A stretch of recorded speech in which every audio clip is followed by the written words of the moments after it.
근로자와 자영업자의 재산 형성을 돕고 청년 고용 확대, 소비 진작 등을 위해서 정부가 세금 지원에 나서기로 했습니다.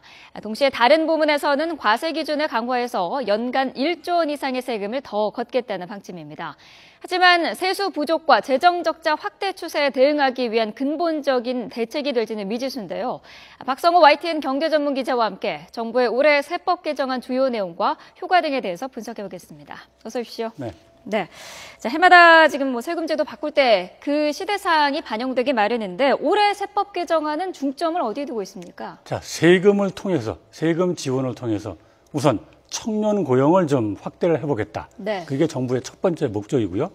두 번째는 요새 저금리죠. 돈을 굴리기도 굴려도 그렇고 정기적금도 별로 예금도 금리도 낮고 하니까 그러면 근로자들이 재산 형성을 좀 어떻게 할까? 이걸 좀 도와주겠다. 네. 그래서 새로운 예금 상품 하나 내놓겠다는 거고요. 네. 그런 다음에 과세는 뭐니 해도 공평하게 돼야 되겠죠. 그거를 좀 제도를 정비해서 공평 과세 기반을 좀 확대해 보겠다. 이런 크게 봐도 세 가지로 이번 그 세제 개편에 정신이 담겨 있다고 볼 수 있습니다. 네. 근로자나 자영업자들을 위한 새로운 금융 상품을 말씀을 하셨는데 어떤 건가요? 우선 개인별로 볼 때 종합자산관리계좌 ISA라고 부르는 게 있는데요. 네. 핵심은 이렇습니다. 우선 소득이 반드시 있는 사람, 그렇죠? 네. 개인 사업자든 자영업자든 간에 그런 사람들이 가입할 수 있습니다. 그런데 그 소득 한도가 얼마 밑에도 그게 없습니다. 네. 단 연 금융소득이 연 2천만 원 이상인 사람들은 제외가 됩니다. 너무 고소득자는 해당이 안 되고 네. 중산층, 서민들이 재산 형성할 수 있도록 해주는 겁니다. 그래서 지금 ISA를 약간 설명을 드리면 네. 가입 기간이 5년입니다. 그러니까 중도를 해지할 수 있는데 네. 그렇게 되면 세금을 많이 내야죠. 그리고 연간 최대 2천만 원까지 불입할 수 있습니다. 네. 그렇죠? 그러니까 5년 의무 가입에 연간 최대 2천만 원까지 가입을 할 수 있는 겁니다. 세금 혜택은 그러면 얼마나 되는 건가요?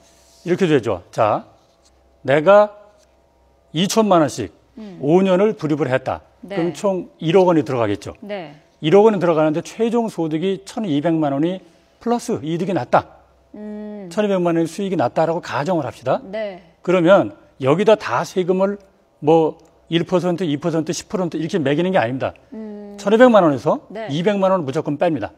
그럼 나머지 1,000만 원에 대해서 과세를 하는데 9%만 과세를 합니다. 그래서 결국은 ISA로 들어가게 되면 90만 원을 세금을 내게 되는 거죠. 그런데 지금 현재 세율로 내게 되면 168만 원으로 내게 됩니다. 네. 결국은 78만 원의 차이가 생기는 거죠. 그러니까 ISA를 들어가면 그만큼 소득이 늘어날 수 있다는 거고요. 네. 가장 핵심은 뭐냐면 이겁니다. 5년간이잖아요. 네. 그럼 5년간, 여태까지는 5년 동안 상품이면 1년마다 계산을 했어요. 네. 소득이 나면 다 세금을 냈어요. 근데 이건 안 그래요. 5년 뒤에 최종적으로 날 때 만일 손해를 봤다. 손해 보는 것까지 감안해 줍니다. 네. 그래서 순소득을 가지고 무조건 200만 원 빼주고 나머지에 대해서 9%로 이른바 분리과세를 하는 겁니다. 이게 근데 한편으로는 고소득자일수록 더 많은 혜택을 받는 거 아니냐 이런 비판도 있던데요. 그럴 수 있죠. 그러니까 지금처럼 어려운데 누가 그러면 1년에 2천만 원 한도를 그렇죠. 다 채우고 5년 동안에서 1억을 부을 수 있는 사람이 과연 얼마나 될까? 그거 쉽지가 않겠죠. 네. 그래서 이런 얘기도 나오죠. 과연 그럼 우리나라 국민들의 이 소득 분포를 보면 누가 얼마나 부을 수 있을까? 통계청 조사나 이런 걸 보면 아마 네. 그래픽이 있으면 좀 해주면 좋겠는데요. 네. 통계청 보면은 이런 게 있습니다. 우리나라에서 1인당 저축액이 얼마나 되겠어요? 최상위 20%, 최하위가 나오죠. 네. 그러면 연간 ISA의 경우에 2천만 원까지 불입할 수 있잖아요. 그 최하위 20% 사람이 1인당 저축액이 800만 원인데 어떻게 넣겠습니까? 그래서 여기에 근거해 보면 맥시멈 아마 최상위 40% 위에서 40% 정도 사람들만 ISA에 들어갈 수가 있지 네. 한 60%는 못 들어갈 거다. 이런 게 시장의 분석입니다. 네. 자, 이렇게 새로운 금융상품은 지금 나와서 소개를 해주셨는데 기존에 있던 금융상품들 있지 않습니까? 네. 재형저축 같은 경우도 있는데 이거는 어떻게 되는 건가요? 재형저축이라든지 소득공제 장기 펀드라든지 이런 게 있었잖아요. 네. 거기는 이제 연소득이 뭐 5천만 원 미만인 사람이 들어가고 네. 기간이 뭐 7년, 5년 이렇게 길었거든요. 근데 그런 사람들은 그 제도가 올해 끝납니다. 네. 그럼 그걸 계속 유지해가면서 새로운 걸 도입하는 게 아니고 그걸 없앱니다. 올해 끝나는 건. 없애고 새로운 ISA를 도입하고 네. 두 개를 합쳐서 나눠 가야 됩니다. 두 개 하나만 가든지 아니면 이쪽에 가려면 이쪽을 줄이고 이런 식으로 가야 돼서 아마 정말로 서민들한테는 이게 과연 불리한 건지 유리한 건지 좀 따져볼 문제가 있습니다. 네. 자, 요즘 청년 고용 절벽 뭐 이런 얘기가 많이 들릴 정도로 지금 고용 상황이 아주 나쁜 상황인데 세금 지원을 통해서 이 고용을 늘리겠다는 지금 의지도 내비치고 있죠. 그렇죠. 이게 뭐 지난번에도 발표된 내용인데 약간 자세히 나왔죠. 네. 세금 관련해서 나왔는데 이렇게 됩니다. 자, 어떤 기업이 청년의 정규직을 한 명을 더 고용한다. 네. 중소기업의 경우에는 500만 원을 세액을 공제해 줍니다. 그 사람 예컨대 중소기업 평균 임금이 2,500만 원이라고 가정할 경우에 네. 정부가 20%를 지원해 주는 셈이죠. 대기업은 한 250만 원도 지원해 주고요. 올해부터 이미 올해 들어가 입사한 사람은 소급 적용됩니다. 그렇게 되고 또 하나가 있습니다. 소기업하고 중기업, 대기업이 있는데 네. 소기업은 어떻게 매출액과 인원수로 했는데 자, 인원수를 잘 안 늘리려고 그래요. 네. 저 등급이 높아지니까 그거 빼겠다. 인원수를 빼고 매출액만 보겠다. 그러면 훨씬 더 이게 효과가 있겠다. 이렇게 보는 게 정부의 판단입니다. 물론 이런 지원을 통해서 청년 고용이 늘면 좋겠지만 현실성이 어느 정도 있을지도 궁금하거든요. 그게요. 이제 250만 원이나 뭐 500만 원을 지원받는다. 네. 근데 그게 평생 가는 게 아니거든요. 3년간 지원입니다. 네. 그러면 한 기업이 볼 때는 3년간 세제 혜택을 한 20% 보겠다고 해서 30년을 쓸 사람을 고용한다. 그렇죠. 좀 부담이 될 수 있겠죠. 그래서 과연 이게 얼마나 실효가 있을지 좀 의문이 되고 있습니다. 네. 자, 그리고 이 소비가 활성화되지 않아서 이 부분도 문제인데 네. 이 소비를 활성화하기 위한 대책들도 나왔죠.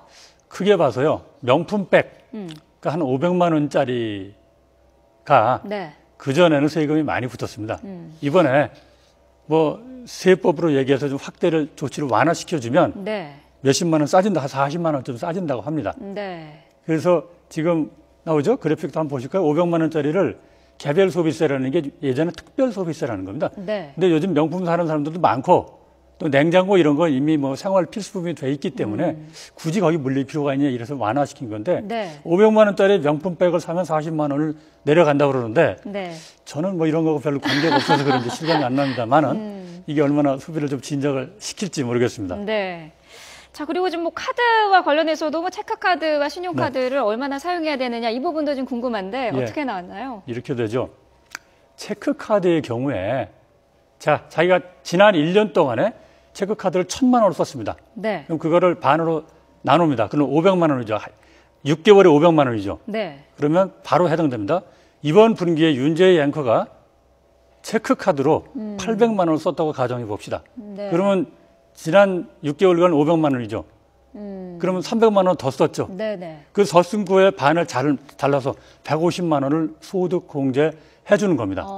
자, 그러면 그래가지고 이번 분기하고 다음 분기까지 해줍니다. 네. 아니, 분기가 아니죠. 이번 하반기, 다음 상반기까지 해줍니다. 자, 그러면 어떻게 써야 되겠느냐? 체크카드를 쓰면 소득공제를 50%를 받는다니까 증가분의 50%를 받으니까 네. 그것만 쓰면 좋을 것 같죠. 여기에 함정이 있습니다. 그러면 안 됩니다. 네. 이렇게 해야 됩니다. 체크카드든 신용카드든 모든 뭐 현금 영수증이든 간에 그거는요. 자기 연간 소득의 25%를 넘었을 때부터 25%를 넘었을 때부터 네. 윤재 앵커가 예전에 100원 버시면 25원 이상 됐을 때부터 카드 사용 금액이 그때부터 적용이 됩니다. 네. 그런데 체크카드는 아무리 혜택이 별로 없고요. 신용카드는 포인트도 있고 뭐 할부도 있고 그렇잖아요. 네. 그러니까 자기 연봉의 25%까지는 무조건 신용카드를 써라. 그리고 나서는 체크카드를 써라. 그러면 그 체크카드를 써서 증가분의 50%를 소득공제를 받을 수 있습니다. 네. 현명한 소비가 필요할 것 그래서 같네요. 그 황금 비율입니다. 25까지는 신용카드로 쓰고 네. 그다음부터 체크카드를 써라. 그겁니다. 알겠습니다. 자, 이렇게 소비를 자극하기 위한 대책들이 여러 가지가 나와 있는데 이거는 효과가 어느 정도 있을까요? 그게요. 이 예컨대 TV 같은 거 보면 68인치 이상이거든요. 네. 근데 지금 집안에 웬만하면 68인치 이상이 있기도 하고요. 이걸 과연 얼마나 사람들이 이미 많이 사는 것도 있고 또 이런 것도 있을 수 있어요. 그래 내년부터 적용되니까 조금 기다렸다 살까? 뭐 이런 네. 수가 있어요. 당장에는 효과가 없을 예, 수가 그래서 있겠네요. 지금 청년 고용 절벽이라고 하는데 잘못하다가 뭐 소비 절벽이 올지도 모른다는 뭐 일종의 우려도 있지만, 네. 근데 업계에서는 대체로 환영하는 분위기고요. 아니면 이럴 수 있어요. 내년에 적용되니까 미리 좀 당겨서 할인 행사를 하는 그런 가능성도 있습니다. 네. 자, 그리고 이 세금과 관련해서 이 부과할 때 가장 중요한 게 이게 공평과세 아니겠습니까? 거기와 관련해서 지금 업무용차, 네. 개인 용도로 사용하는 분들도 꽤 있는 걸로 알고 있는데 이런 부분에서 세는 세금이 많다고요. 굉장히 많대요. 그게요. 그러니까 내가 뭐 중소기업 사장님이든 뭐든 간에 업무용으로 사서 네. 그냥 다 쓰는 거야. 그래서 결론을 말씀드리면요.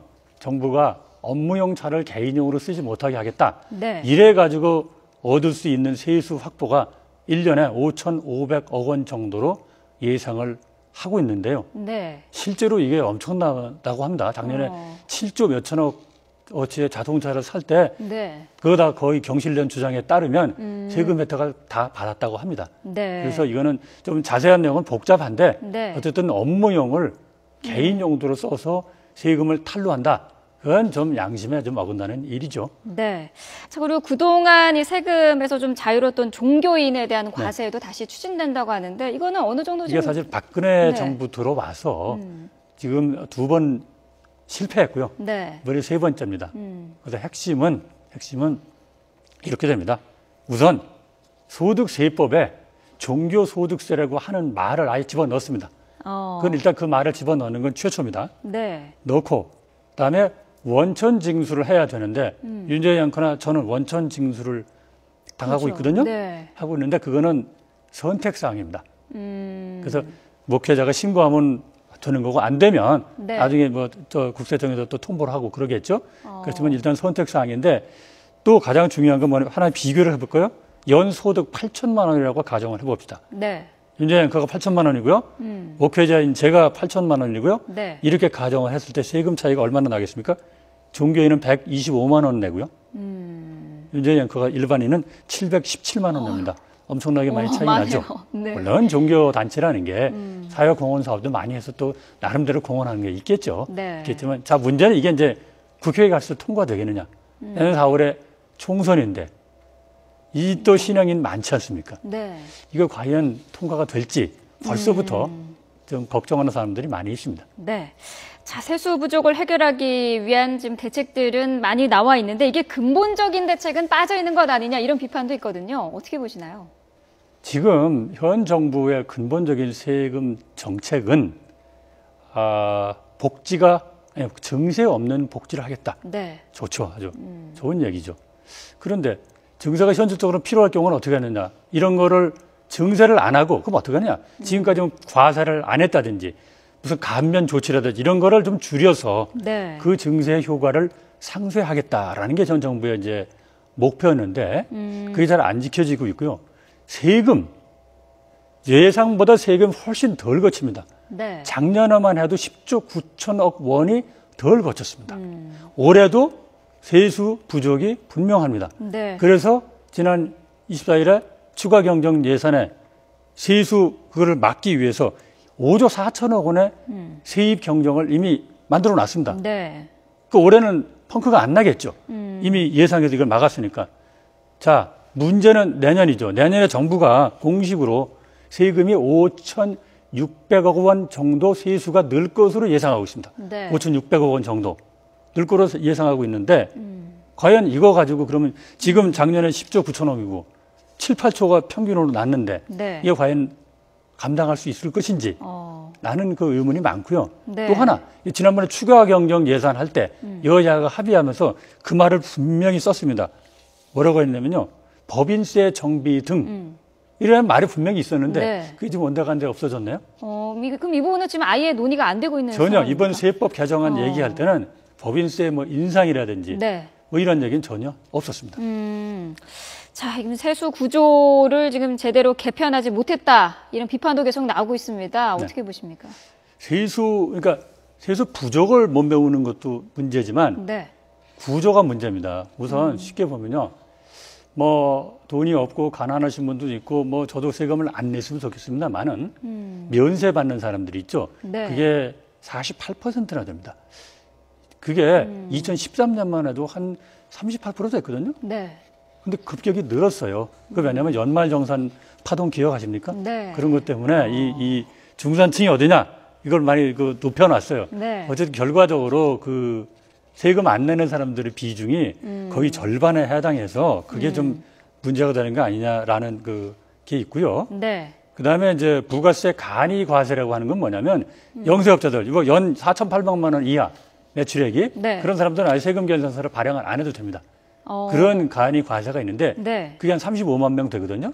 이거 어떻게 좀 정비를 해야 되겠다. 그래서 마치 진짜 영세업자가 아니고 짝퉁 영세업자 35만 명 정도가 네. 부당하게 세금 혜택을 보고 있다라고 이런 얘기를 해서 이런 건 좀 고쳐야 되겠다라는 게 있고요. 다만 이런 건 있겠죠. 그럼에도 불구하고 왜 정부가 그러면 법인세도 못 올리고 지금 뭐 이런가 일각에서는 내년 총선을 의식해서라는 비판이 많습니다. 네. 그래 또 하나 보면 메르스 사태든지 이런 거 보면 오죽 답답했으면 급했으면 추경도 하겠습니까? 그런 상황도 있지 않겠어요? 네. 청년 실업도 사실은 공식적으로 10.2%인데 이게 실업 통계에 잡히지 않은 실질적인 청년 실업자는요 거의 100만 명입니다. 그런 상황인데 절박한 상황도 있어서 어쨌든 이 올해 세법 개정안에 대한 평가는 전반적으로 보면 별로 한 게 없다. 거의 문의만 그칠 수 있다라고 하는 평가가 상당히 많이 있는 것 같습니다. 네, 알겠습니다. 자, 올해 세법 개정안 주요 내용 자세히 짚어봤습니다. 박성호 YTN 경제전문기자와 함께했습니다. 고맙습니다. 네.